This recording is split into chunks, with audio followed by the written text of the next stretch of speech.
try that. So a lot of this document, what's going to be going through, is going to be source material from multiple sources. So first of that is Dr. Ron Carlson.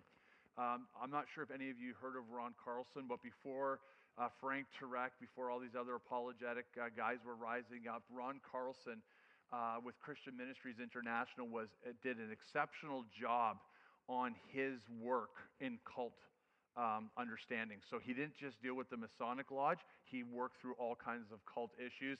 He did die on June 16th, 2011, but his website is still up. The ministry is still going. It's just not as prominent as it used to be back in the day. So I'll be using quite a bit of Dr. Carlson's material. I will also be looking at material from Albert Pike, Sir Francis Bacon, and some other documents as we move forward. Depends how far we get tonight.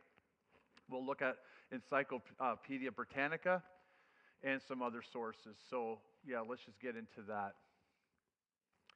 So one of the dangerous realities that we must remember that the Freemasonry, or as they're known as the Masons, it is a fraternal order, and it is a highly secretive order. So when you're talking about the Masons, what you see on TV, what you see on the History Channel, what people are talking about, that's only going to be a little bit of it.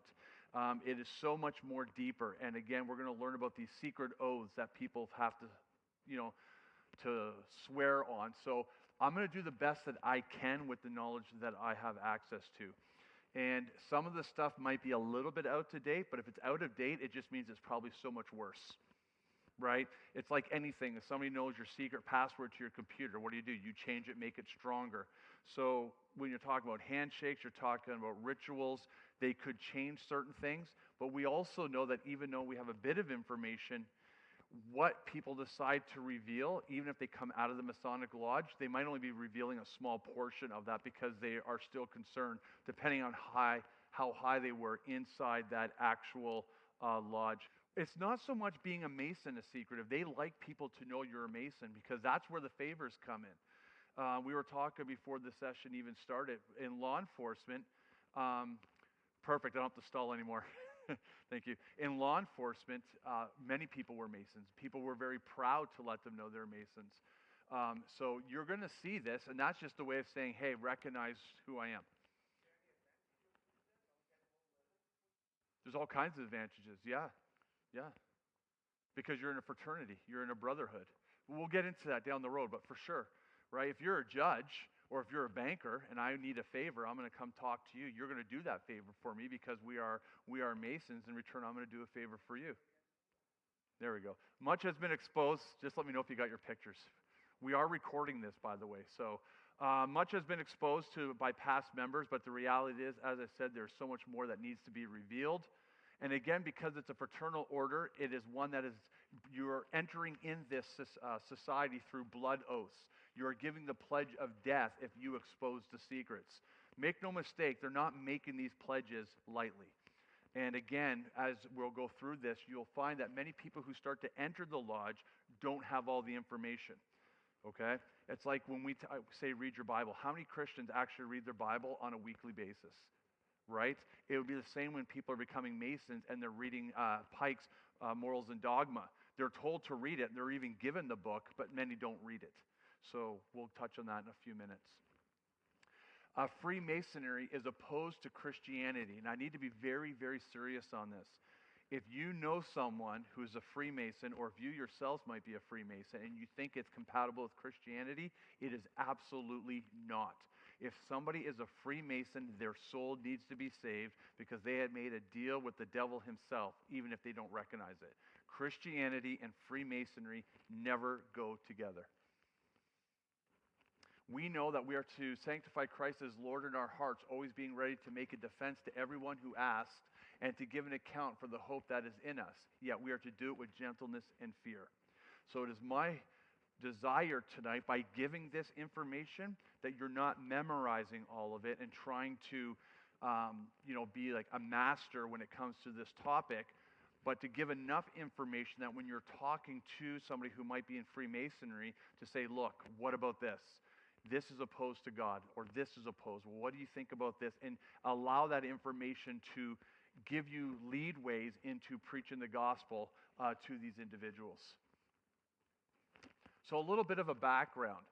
So the Freemasonry, or Masons, is as a fraternal order. It's for men only. I don't have too much time to get into all of it tonight, but when you start digging down with how they believe with the earth and with the heavens, and how the earth is to be impregnated with the ritual, and who the Freemasons are, you start realizing why men are the ones who wear the aprons around their lower waist, which is the protection of the sex organs and so forth. Everything starts to make sense why only men can actually be Freemasons. Now, some lodges are allowing women to take place, come in and have their own order, but that's just because, like anything, numbers dwindle at places and new lodges get opened up. It's no different than any other religion going back on some of their original convictions. Its official history dates back to the medieval period. Now, notice I said official. That's what you're going to read on the websites. Officially, it goes back to the medieval period, and stone workers are connected to the Roman Catholicism of the great structures and the great grand cathedrals that used to be built, but it unofficially dates back all the way back to the Second Temple period of Solomon. So once you get in and start reading more information, you realize that this is beyond some simple medieval Knights Templar kind of thing. It goes way deeper. With the Masons, the lodge grew in prominence in the 18th century into the 19th century, but as I said, because of declining membership, they have loosened entrance rules. There are lodges out there now that do accept females into the Masonic Lodge. All members must belong to a faith-based background. Now, this is something we have to remember. You don't have to be Christian, but you have to belong to a faith base. So Muslim, you can even be Buddhist. It doesn't matter what your religion is. You just have to be a religious person. And when you go in there, you have to swear an oath to the Supreme Being. A lot of Christians think that Supreme Being is Jesus Christ. It is not. It is not the God of the Scriptures, and it's not what they think. But this is what they have to do. And so, as you, brother, you're saying at the very beginning, Mason is their own God. They are the center of everything, and that is often overlooked by so many individuals entering the lodge. Branches of Freemasonry include the Skull and Bones. The Skull and Bones is where George W. Bush belonged. The Skull and Bones are major political players in the United States. There's also the Orange Lodge. The Orange Lodge was where John A. Macdonald, the first Prime Minister of Canada, belonged. It originates out of Northern Ireland and the Protestant movement. We've heard terms like Illuminati, Cabal, and the New World Order. All of these things are connected some way or another to the secret society of the Freemasons, because they're so secretive, people start attaching more and more to that actual group. You have recognizable terms such as the Shriners or the Scottish Rite Freemasons. Those are probably very familiar to you in the terms. If you've seen the little hats and driving around the little golf carts at a parade, or the Shriner Circus, it's big in the United States of America, but the two official branches are the Scottish Rite and the York Rite of Freemasonry.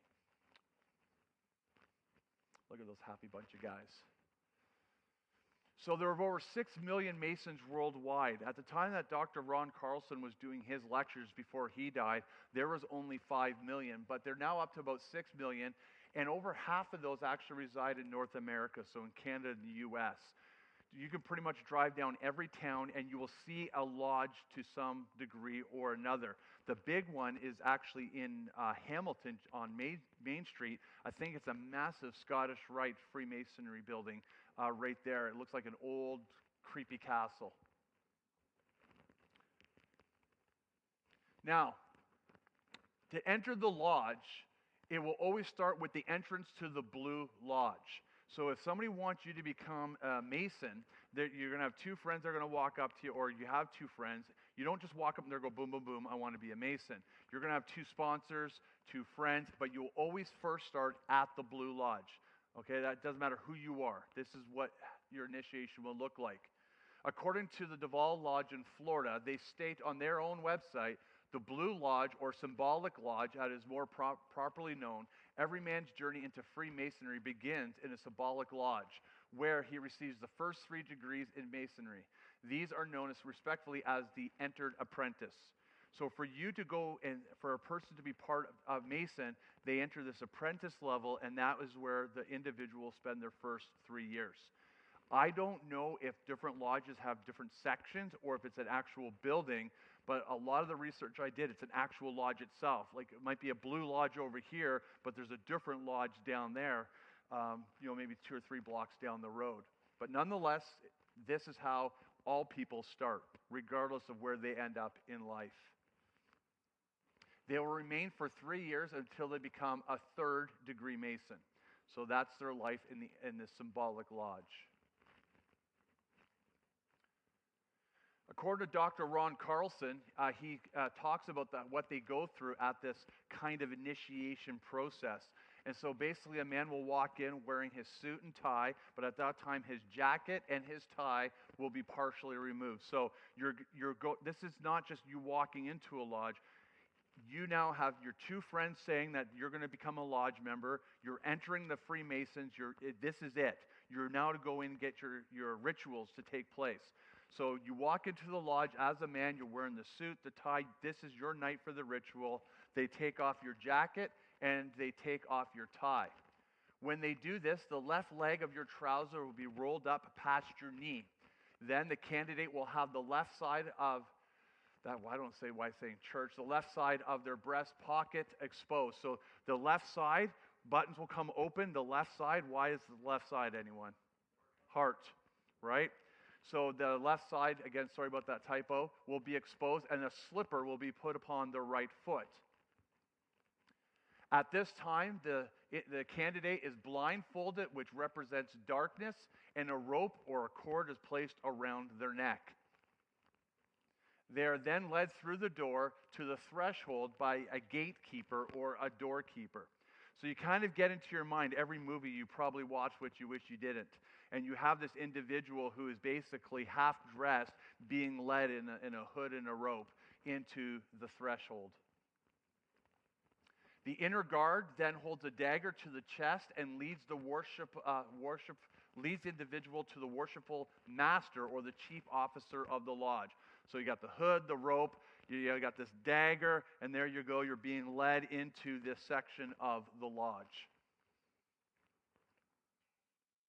There will be a prayer to the supreme governor of the universe, and the candidate will be asked a series of questions. I don't know all the questions. I looked, I tried to find some. I got some conflicting websites. Some of them seem to be right out to lunch. But either way, I decided to leave them out because I didn't want to, put the wrong information up. But regardless of the question, the answers that were provided had to be correct. The candidate knows the question, answers, they have to answer them 100% correctly. They do so with their foot in the square of the compass of the Freemasonry. That's why the slipper is important. I don't know all the details. You can do your own research on that. But during this time, with their foot in the compass in the square, which we'll talk about what it represents later, they will be sworn not to reveal the secrets of Freemasonry. So it's even at the introduction level. You're not even a 1st degree Mason yet, and you're already swearing an oath about how secretive this is. Once this is done, the man will then bow to the master, and he will cry that I am lost in darkness and I need the light of Freemasonry. We can see right here why it's not Christian. It's that simple. But it goes on. So once the 3rd degree Mason is done, the individual moves through 29 degrees of the craft. Once they reach the 32nd degree within Masonry, if they're in the Scottish Rite, they will become Shriners. Now that point's going to be repeated here in a second. So you go through, you're in the Blue Lodge, here you are, you get to that 3rd degree, you're ready to move on. So once you move on, then you have to continue to process to those other 29 degrees. That 29 degrees can either be done in the York or the Scottish Rite. So there's big differences. It is only in the Scottish Rite that you can become a Shriner. Again, it looks simple, it looks sweet and innocent, but just look at the very hat of that Shriner. You can even see that the very symbols on that have nothing to do with Christ or Christianity at all, but we still ignore the obvious. The Shriners, they're also known as the ancient Arabic order of the nobles of the mystic shrine. Probably a lot easier to say Shriners, but that is who they are. And if you look at, they look wholesome, they do a lot of charity work, and let's just call the elephant out in the room. The Masons and the Shriners do a lot of good work. They raise a lot of money for sick kids' hospitals. They raise a lot of money for social and development issues. So no one's saying that the humanitarian aid they do is evil, but it's not godly either, okay? But they do a lot of humanitarian work. But what's important to know is when you laugh about those guys in those goofy cars, they're high-degree Masons. They're not in the Blue Lodge. They're not basic Masons. They have gone through a series of understanding what Freemasonry is. If they're very dedicated to the craft, they would have read the Dogma by Albert Pike. They would have done all kinds of things to get to that level. So don't be taken back just by their little goofy cars. And a side note, the reason why the hats are red, I'll talk about this on another lesson, is that it represents the victory that they had over the Christians when they dipped the hats in blood, the blood of the martyrs. That's why they're red. So something that says that a Christian can belong into, well, I'm a Christian, but I'm a Shriner. The very headdress you wear is symbolic of Christians' blood, and your hat is the victory for that blood.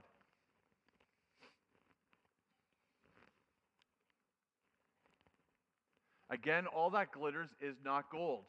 So no one's denying the charity work that they do. Only some Masons actually may know how deep it is going. When you join the lodge, for the most part, you are not going to understand what is taking place. You're thinking it's a simple fraternity of men. It's a noble cause. It's a cause of charity. Why not get involved? Again, according to Dr. Carlson, the severity and the blood oaths are more significant the higher you go between the 30 and 33rd degree of Masonry. At the 32nd level, the teachings of Albert Pike become more apparent, and then the true rituals of what you're doing and all the symbols become more known. I hope I didn't go too far ahead, but if I may have, so somebody remind me if at the end we don't talk about the throat cutting stuff, that I need to talk about it. So at this point, we're just going to go in a little bit of the morals and dogma of Albert Pike. I don't necessarily recommend you read this book unless you are a grounded, solid Christian and you've been walking with the Lord for a while, because it's just a lot of philosophical nonsense and it's not going to edify your soul. So there's really no need to go down there, but if you want to research it, you can find it free online through the Internet Archive, and it's on a PDF version. I highly recommend you don't. But it was published in 1871, and it's considered the scriptures of the Freemasons. Though the book or versions are available for purchase, it is given to each Mason when they hit the 32nd degree. So think about that for a second. You have 31 degrees of being a Mason before this book is even given to you. But you are expected to keep the secrets, to follow the symbols and the rituals, but only when you hit the 32nd degree are you going to be given a copy of this book. The teachings of morals and dogma are going to start being embedded now into the rest of this presentation tonight. So some religious considerations about this. Some prominent men who are ordained Christian ministers, such as the Reverend Jesse Jackson, is a Mason. So if you know who Jesse Jackson is, you know his political and religious movements in the United States. He is a Mason. Richard Allen, the founder of the African Methodist Episcopal, is also, was a Freemason. There's a large portion of pastors in North America and certain denominations that belong to the Freemasons. In Ron Carlson's original work, he talked about the influx of Baptist pastors. The Southern Baptist Convention in the United States were actually Freemasons. So he actually gives that list, and I believe that when he gave that lecture, it was either the late 80s or the early 90s when originally he discussed that. Other men who had platforms in the 60s to the 90s, like Lorman Vincent Peale, was a 33-degree Mason, and he was ordained in the Wesleyan Church. In fact, it was this individual who said that the Masons are a benefit to his life, and he loves being a Freemason. Some have even suggested that the Reverend Dr. Billy Graham was a 33rd-degree Mason. Now, I researched this, and there's conflicting reports, but I do have to suggest that I read many that said he wasn't, and I also read some that said he might be. I came across some lists that had his name on it, but because of day and age of things being doctored, you cannot prove it 100%. But the reason why I left it in here, not to discredit Billy Graham, because I actually believe he wasn't. That's who I feel he wasn't. But it is worth, when you see prominent men and you think that there's something going on in how they're talking or their connections, or if they're very political, you might want to dig into their name. You just might want to dig into it. Some political considerations. The founders of the United States of America were Masons. Everyone says that the United States of America was founded on the principles of God. They were founded on the principles of Freemasonry. Yep. George Washington, Andrew Jackson, Ben Franklin, and others. We will go through material down the road in this course showing how Washington, D.C. actually has an incompleted pentagram in the streets. You'll see how it lines up with the, what's the big tower again? It's the Washington Monument, how that lines up. There's symbolism that lines up to ancient Egypt and Osiris and so many different things. We'll be looking at the Capitol Hill in the United States and looking at the big dome that when you look up, it almost looks like that of the Sistine Chapel, but it's not. It is filled with Freemason depictions in the United States. So it's very interesting. Even the foundation of the United States was founded by Freemasons. American presidents such as James Polk, Johnson, Garfield, Teddy Roosevelt, Taft, Franklin D. Roosevelt, Truman, Ford, and Ronald Reagan all have connections to the Freemason Lodge. And as I said, even the Bushes with the Skull and Bones. Masonry, the Freemasons, is embedded into your country, into the United States, and deeply into Canada. Under the British Empire, Winston Churchill, Canadian Sir Allan MacNab. So if you love basketball, thank a Mason. John Robertson, Joseph Brant, who is Indigenous but was brought into the lodge as well. Prime ministers like John A. Macdonald, who is an Orangeman, J.C. Abbott, Sir Mackenzie Bowell, Robert Borden, even John Diefenbaker. And even over the last while, everybody's like, I am a Canadian, say what I want to speak, and everybody's pumping out Diefenbaker. Diefenbaker was a Mason. You often wonder how men get involved in politics.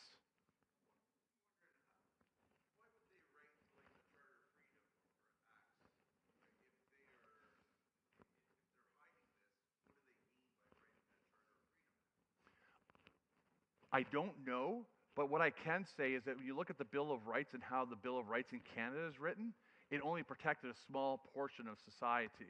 And under a constitutional monarchy like Canada, we've seen that the Charter of Rights and Freedoms is no more valuable than toilet paper when push comes to shove. They write it, it means nothing, right? So I don't know why it was embedded, even the wonderful Constitution of the United States. It is a very free document. But man, some of the research I'm doing, maybe I can embed it later. Even that, it shows you why it's written and what its intention is.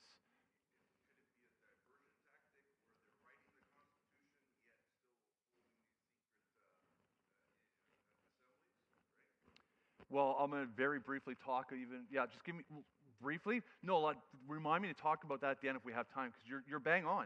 Like what's going on, right? And when you boil a lot and pull back those layers of the onion, you realize that when they're talking about God, they're talking about sovereign, they're talking about freedom, it's for the institution, it's not so much for the individual.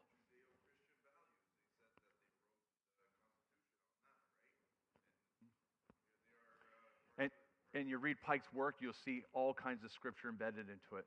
Even terms like Adonai, the great supreme. So we're going to go really deep. This is just an introduction.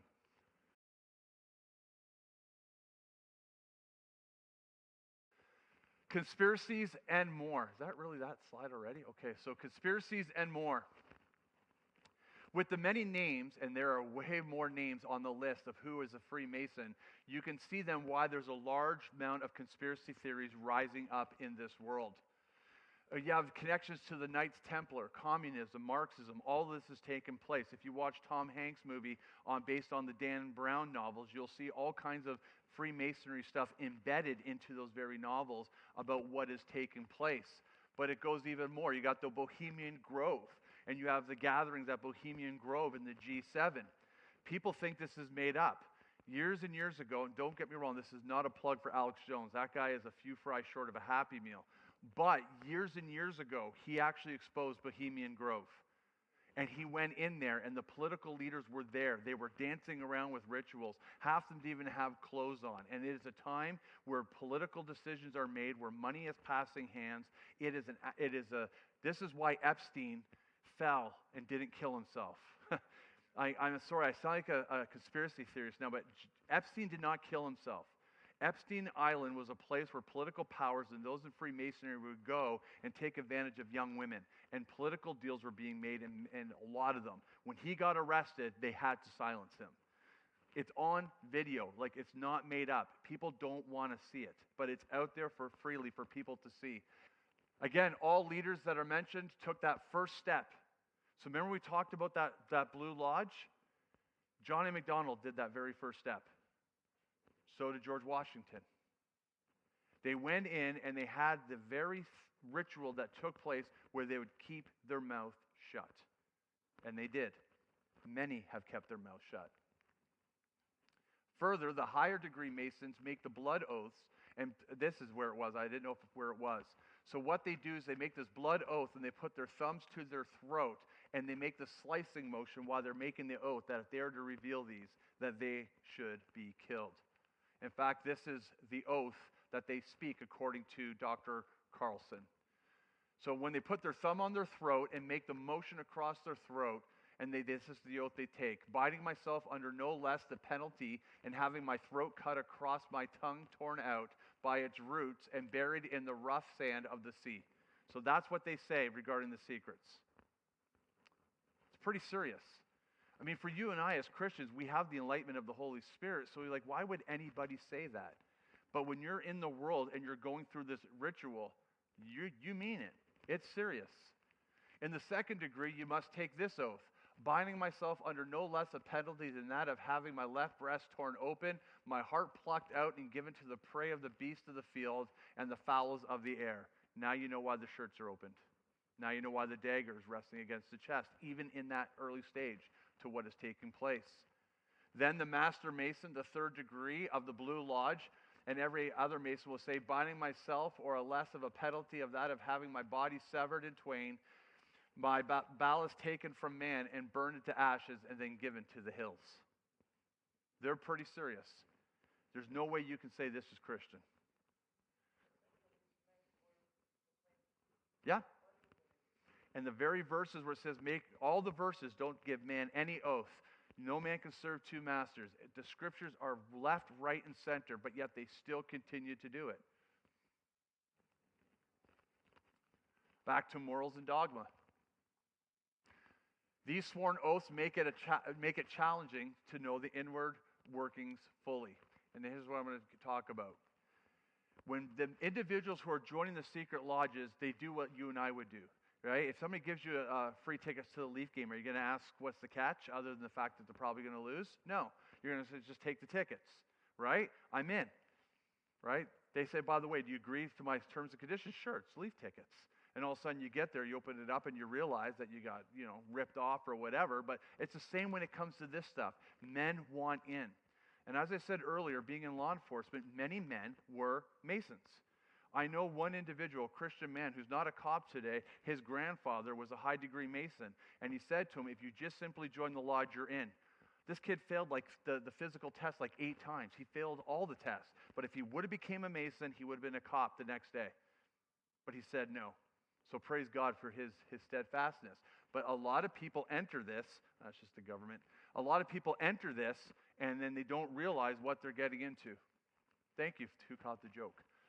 So coming back to Morals and Dogma by Pike, look what it reveals regarding the deception of the Freemason Lodge. This is Pike's work. This is not made up words here. The blue degrees are but the outer court or portico of the temple. Some symbols are displayed there to the initiate, but false interpretations intentionally mislead him. It is not intended that he shall understand them, but it is intended that he shall imagine he understands them. Their true I can't pronounce that, is reserved for the adepts to the Prince of Masonry. The whole body of the royal and that other word are hidden so carefully for centuries, since in the high degrees that it is impossible to solve many of the enigmas they contain. It is well enough for the mass of those called Masons to imagine that is what is all contained in the blue degrees, and whoever attempts to undeceive them will labor in vain and without any valid reward violate his obligations as adept. Masonry is buried in the head of the sands, heaped around to the ages. So in short, the very morals and dogma is saying the Blue Lodge is set up to purposely blind the initiate. You go in there, they are lying to you. They know they're lying to you. They don't want you to know, come on in. Here's a free catch. It's like belonging to the NDP party or something. Page 359. The rites and the intention of the initiation became progressively more complicated. Signs and tokens were invented by which the children of light could, with facility, make themselves known to each other. Different degrees were invented as the number of initiates enlarged so that there might be a favored few in the inner apartments of the temple, and it goes on.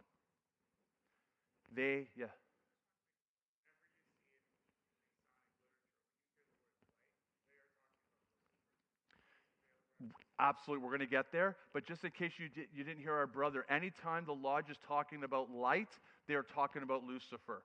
So he's also done his research on this as well. We were talking before we met tonight. So when you hear the Masons talking about light, it is Lucifer. Thank you, bro.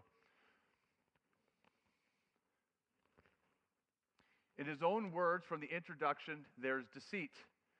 Many Christians, taken by the generic language, and many religions feeling they are doing well, are entering into deep historical and spiritual occult areas they cannot be played with. So if you know somebody who is a Christian, and they are contemplating joining the lodge, and they're on their way to join the lodge, you would be showing them the most amount of love you can by smacking them over the head by a 2x4, knocking them out cold, tying them up in a chair, and making sure they don't make that set appointment. That's how serious it is. I'm not recommending you do that, and if you do, it's on your own volition. I have no say in the court of law, but that's how serious it is. Yeah. So the Christian sins against God, but in the Masonic Lodge, they also sin against God, who divulge the unworthy of the mysteries confided to him. So when you get deep into this, what they're saying is, again, it will be Lucifer. It's not Jesus Christ. It's not Adonai. It's not Yahweh. It is a false Luciferian system. But when you choose to go against what is being taught, you go against their teachings, their secrecy, they will tell you you are going against God. In other words, you break this code, you are going against Lucifer himself. That's the best way to put it.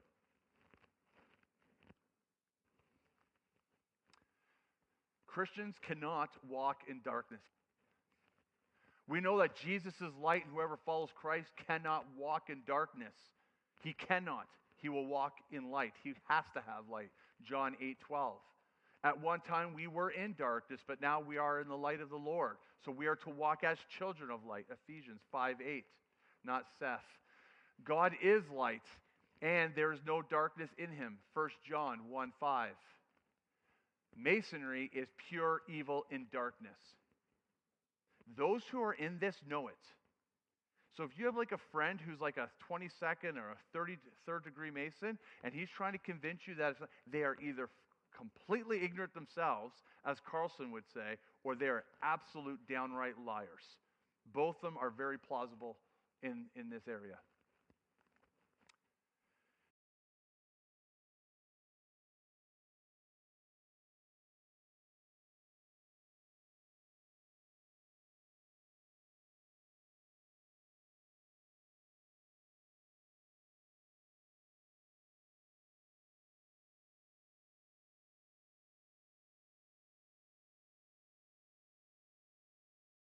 So the last line, here we meet as brethren to learn to know and to love each other. Here we greet each other gladly, right? Does that not sound like a beautiful brotherhood of religion? Oh, we're going to go deep, bro. Later on, we're going to go deep. There's acceptance of all other religions in Freemasonry. Masons are the ones who apparently have the truth, according to Pike, page 311. There is a universal religion, page 226, and all unite in prayer, page 276. Now, when you hear this, all of a sudden the conspiracy theories about the Pope saying we need to have one God, one world religion. We need to unite under one common banner. It's time we put denominations aside. Can't we all just get along? Does it not start to a little bit make more sense that what you're hearing is all connected to something very dark and very ominous that's not always surface issues? Those few lines are what Pope Francis and his predecessor, that other Pope, Benedict, they were putting videos out saying we all worship the same God. It's on YouTube. You simply type, the Pope saying one world religion. It's not doctored.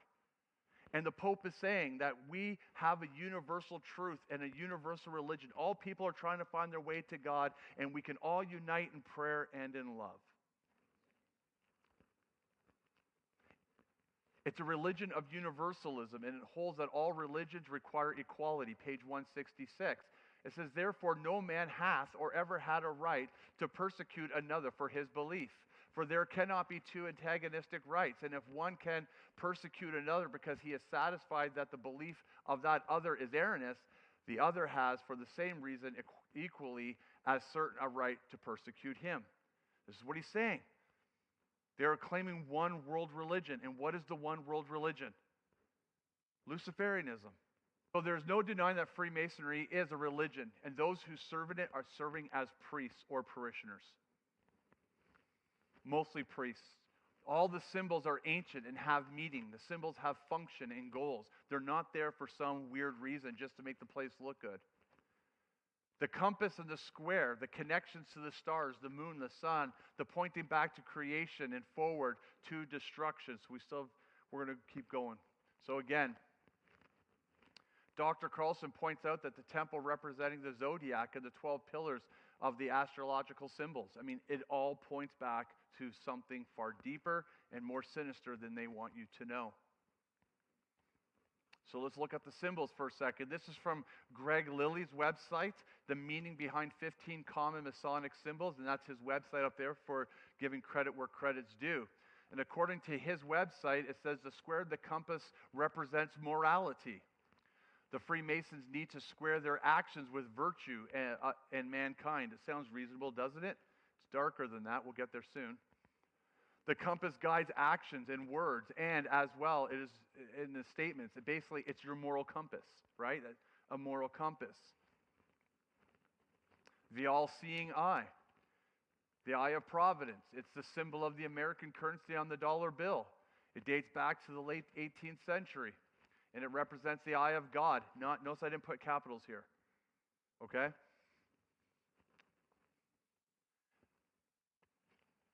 The G.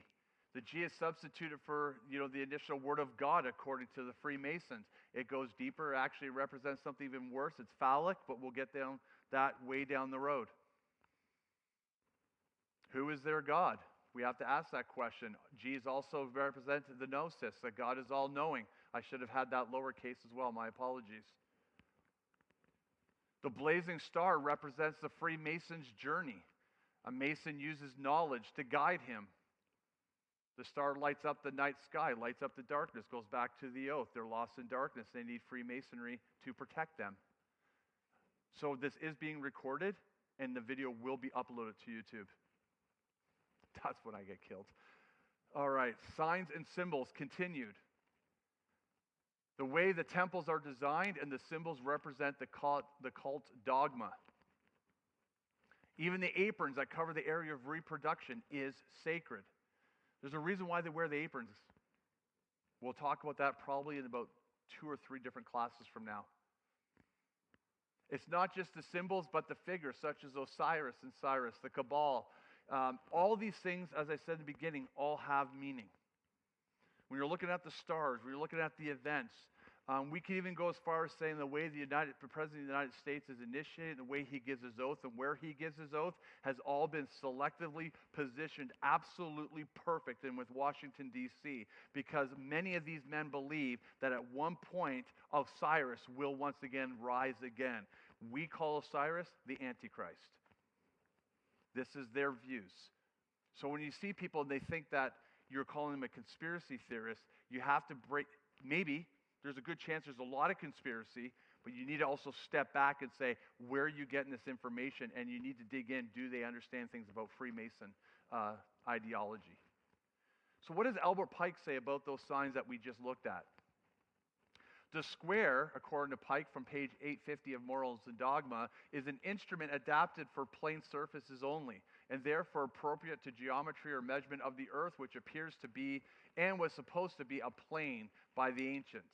The compass is an instrument related to spheres and spherical surfaces. It is adapted to those in the trigonometry, oh my goodness, I need water, and the branch of mathematics which it deals with the heavens and the orbits of the planetary bodies. The square, therefore, is a natural and appropriate symbol of this earth and the things that belong to it. Isn't that interesting? The square. Goes a little bit different than what was said earlier. The compass, therefore, is a symbol of the heavens, represents the spiritual, intellectual, and moral portion of this double nature of humanity, and the square as a symbol of the earth, and the material, sensual. See, one of the big things about Freemasonry, again, is that when you look at that, it all represents the reproduction, it represents the earth, it represents all these things, that it goes so deep in the spiritual realm. Page 842, actually his name shouldn't be up there, it should be Albert Pike's, forgive me. It's not Lily, this is Pike. Tradition also gives the Magi the title of kings because of the initiation into the Magi constitutes genuine royalty. It goes on about what they did with the royal art, the holy realm of the empire, the sanctum. Oh, thanks, bro. I thought maybe you're on the inside circle and you're gonna do something to my car. Yeah. Thank you. But again, it goes on, and you look back at the very sacred pentagram. What's going to blow a lot of people's minds is probably in February when we look at the Star of David. And you look at the 5 points of the Star of David, and you see how much it actually connects to things way beyond whatever should be. It's not an Israeli symbol. And in fact, if you look at the scriptures, there's no Star of David in the Bible representing Israel. That's how deep it goes. That was the star that was originally talked about. So previously, we were sharing that it represents the light, the enlightenment, the guidance. So what Pike is basically saying here, what it represents to, just in regards to the ancient world. Page 842. The study of this pentagram could not but lead to the Magi, to the knowledge of the new name, which was about to raise itself above all names and cause all creatures capable of adoration to bend the knees. Magi unites us in the same science whatsoever philosophy just goes on. It's just too much for me to read. But basically, there's language in Morals and Dogmas that's going to make you think it's talking about Jesus Christ. It'll even use terms about divinity and about God, but when you boil it all away, it is being manipulated and changed over to push the purpose of what Pike wanted.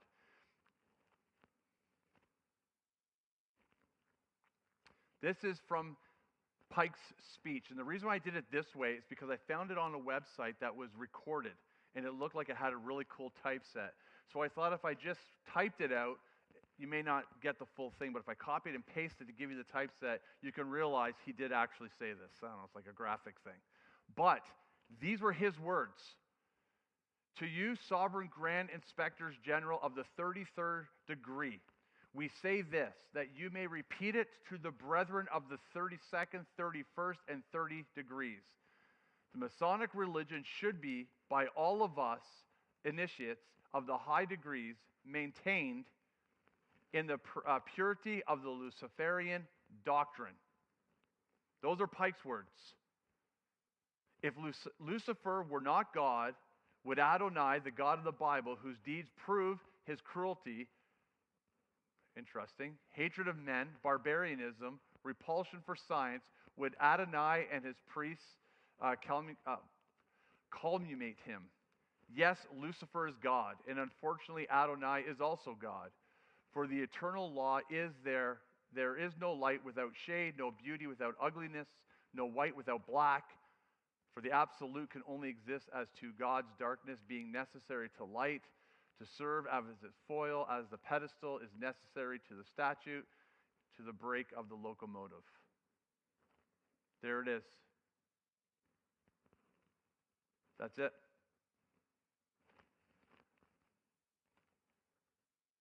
So, it doesn't matter what anybody says, Freemasonry is the worshiping of Lucifer himself. That's how serious it is. Why it's serious is because your judges, your lawyers, your police officers, your clergy to some degree, every part of society is tainted by this order to some degree or another. That's why it's so bad.